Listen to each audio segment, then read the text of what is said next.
Car చీకట్లో కోనసీమలోని తుపాను ప్రభావిత ప్రాంతాల్లో తెలుగుదేశం అధ్యక్షుడు చంద్రబాబు పర్యటించారు. బాధితులను పరామర్శించి పంట నష్టానికి సంబంధించిన వివరాలు అడిగి తెలుసుకున్నారు. విపత్తులొచ్చినప్పుడు అండగా నిలవాల్సిన ప్రభుత్వం నిర్లక్ష్యంగా వ్యవహరిస్తూ రైతులను మరింత కుంగదీస్తోందని బాబు విమర్శించారు.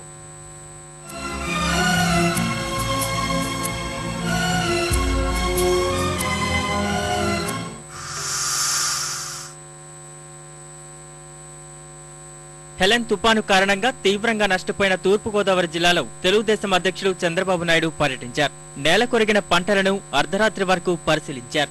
ముక్కమల, మహిపాల చెరువు, సిహెచ్ కుండేపల్లి, పల్లం, ఎన్ కొత్తపల్లి, ఉప్పలగుప్తం, కాట్రేనికోన సహా అమలాపురం మండలాల్లో బాధితులను పరామర్శించి రైతుల ఇబ్బందులను అడిగి తెలుసుకున్నారు. చిమ్మ చీకటైనా చంద్రబాబు కోసం వేచి ఉన్న కర్షకులు చేతికొచ్చిన పంట సర్వనాశనమైపోయిందని బాబు ఎదుట గోడు వెళ్లబోసుకున్నారు. ప్రభుత్వ అసమర్థత వల్లే సరైన సమయంలో విపత్తుల సాయం బాధితులకు అందడం లేదని బాబు విమర్శించారు.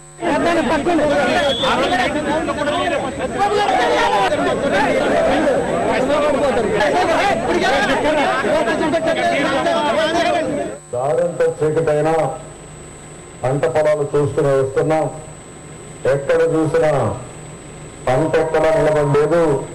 మొత్తం నీటి మట్టం అయిపోయింది, బురద పాలైపోయింది.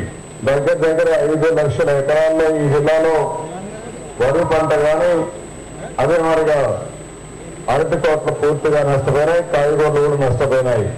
ఈ ముఖ్యమంత్రి మాత్రం ఏమాత్రం పట్టించుకోకుండా రచ్చబండకు పోతాడు. ఏది ప్రాధాన్యత అని అడుగుతున్నాం.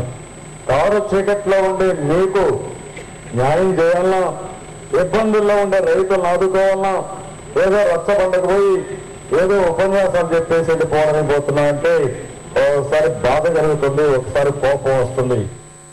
గతంలో తుపాను వచ్చినప్పుడు తెలుగుదేశం హయాంలోని ప్రభుత్వం దగ్గరుండి తక్షణ సహాయ చర్యలు చేపట్టిందని, ప్రస్తుత ముఖ్యమంత్రి కిరణ్ కుమార్ రెడ్డి మాత్రం చొక్కా నలగకుండా పనిచేస్తున్నారని తాటిపాకలో విమర్శించారు. జగన్ పైన ధ్వజమెత్తిన బాబు వచ్చే ఎన్నికల్లో ప్రజలు అప్రమత్తంగా ఉండాలని హెచ్చరించారు. చదువుకోని వాళ్ళు ఉంటారు, వాళ్ళకు కూడా మీరు చెప్పాల్సిన అవసరం ఉంది. ఈ రోజు నా ఉపన్యాసాన్ని ఇంటికి వెళ్ళి పడుకుంటే అన్ని జరిగిపోతాయనుకుంటే అది వాస్తవం కాదు. ఓసారి పేపర్లు పెట్టుకుని ఇష్టానుసారంగా తప్పుడు వార్తలు రాస్తారు. కులము, మతము, ప్రాంతాన్ని ఉపయోగించుకుని ప్రజలు రెచ్చగొట్టి రాజకీయ లబ్ధి సంపాదించాలని ఆలోచిస్తారు.